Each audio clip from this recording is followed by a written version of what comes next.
दिल्ली और इसके आसपास के इलाकों में आज 28 जून शुक्रवार को जगह जगह पर बहुत ही तगड़ी सुबह से ऐसी बारिश हो रही है। ऐसा लग रहा है कि दिल्ली नोएडा के साथ साथ बहुत सारे इलाके पूरी तरीके से पानी में डूब चुके हैं। वहीं दूसरी तरफ दिल्ली की इंदिरा गांधी इंटरनेशनल एयरपोर्ट के टर्मिनल 1 की छत भी गिर गई है। इसकी चपेट में बहुत सारी गाड़ियां आ गई हैं। इसके चलते यहाँ की जो फ्लाइट्स हैं उन पर असर देखने के लिए मिल रहा है। अभी तक टोटल 28 फ्लाइट्स रद्द कर दी गई हैं। वहीं डीएमआरसी ने भी Delhi arrow city metro station से टर्मिनल 1 IGI हवाई अड्डे तक शटल सेवा को रोक दिया गया है। दिल्ली के इंदिरा गांधी इंटरनेशनल एयरपोर्ट के टर्मिनल की भारी भरकम छत गाड़ियों के ऊपर गिर गई। वहीं कार में जो बैठे लोग थे वो सारे के सारे दब गए। बड़ी मुश्किल से उनको रेस्क्यू किया गया है। इस हादसे में बहुत सारे लोग बहुत ज़्यादा गंभीर रूप से घायल हो चुके हैं, जिन्हें इलाज के लिए अस्पताल ले जाया गया।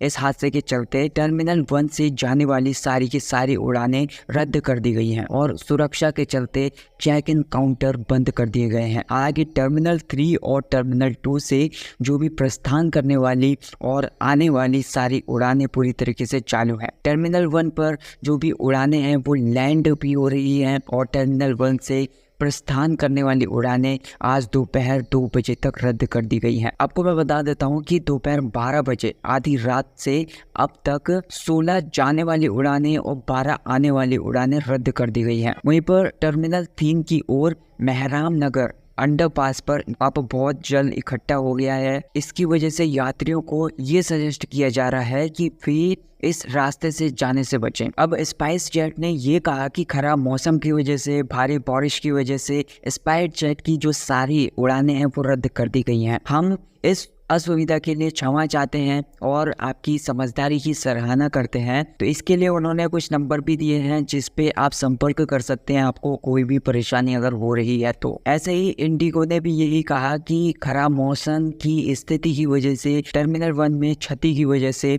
इंडिगो की जो उड़ानें हैं उनका ऑपरेशन प्रभावित हुआ है। इसकी वजह से दिल्ली की उड़ान रद्द हो गई है क्योंकि यात्री टर्मिनल में एंटर नहीं कर पा रहे हैं और टर्मिनल के अंदर पहले से ही मौजूद कुछ पैसेंजर्स हैं वो अपनी उड़ानों में सवार हो सकेंगे, लेकिन दूसरे यात्रियों के लिए ऑप्शन नहीं दिया जाएगा। अब ये जो हादसा हुआ है उसमें एक पर्सन की मौत भी हो गई है, जबकि जो 6 लोग हैं वो घायल हो चुके हैं। इस हादसे का निरीक्षण करने के लिए नागरिक उड्डयन मंत्री राम मोहन नायडू एयरपोर्ट पर पहुंचे और उन्होंने निरीक्षण किया। निरीक्षण के बाद उन्होंने मुआवजे का ऐलान किया। मंत्री ने ये कहा कि जो मरने वाले हैं, मरने वाले के परिवार वालों को 20 लाख रुपए, जबकि जो घायल व्यक्ति है उनको 3 लाख की आर्थिक मदद दी जाएगी। एयरपोर्ट पर ये जो हादसा हुआ है उसकी केंद्रीय नागरिक उड्डयन मंत्री खुद निगरानी कर रहे हैं। मंत्री राम मोहन नायडू किंजरापुल ने एक्स पर यह लिखा कि मैं व्यक्तिगत रूप से दिल्ली एयरपोर्ट के टर्मिनल 1 पर छत गिरने की घटना की निगरानी कर रहा हूं। अब ये जो घटना हुई है उस जगह पर रेस्क्यू का काम चल रहा है। इसके साथ साथ एयरलाइंस को टर्मिनल 1 पर सारे प्रभावित यात्रियों की सहायता करने की सलाह दी है। अब जो घायल है उनको अस्पताल ले जाया गया है और जो भी बचाव अभियान है या फिर जो रेस्क्यूअर्स हैं वो अभी भी जारी हैं अपने काम करने में।